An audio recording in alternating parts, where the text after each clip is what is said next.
રાજકોટમાં તહેવારોના પગલે ફૂડ વિભાગ દ્વારા તપાસ કરવામાં આવી।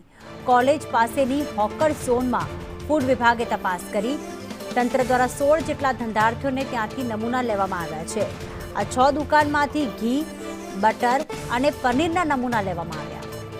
મયુર અમારી સાથે જોડાઈ ગયા છે। મયુર, હાલમાં નવરાત્રી ચાલી રહી છે, ત્યારબાદ દિવાળીનો પર્વ આવશે અને ખાસ જે કહેવાય ને કે જે ભેળસેળયુક્ત જે ધંધાર્થીઓ હોય છે તે ખાસ કરીને આવા સમયમાં જ ભેળસેળયુક્ત લોકોને ફૂડ આપતા હોય છે, ત્યારે શું કાર્યવાહી કરવામાં આવી રહી છે ફૂડ વિભાગ દ્વારા?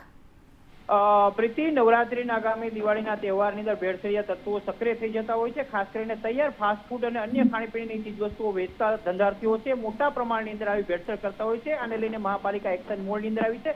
છેલ્લા 4 દિવસથી આ શહેરના અલગ અલગ 3 ઝોનની અંદર આવેલા ફૂડ ઝોનની અંદર ચેકિંગ કરવામાં આવી રહ્યું છે।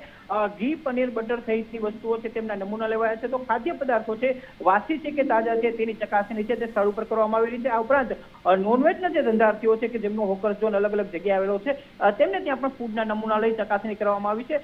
9 કરતા વધુ ધંધાર્થીઓને નોટિસ ફટકારી છે, સાથે જેમની પાસે લાયસન્સ નથી તેમને લાયસન્સ લેવા માટેની પણ તાકીદ કરવામાં આવી છે।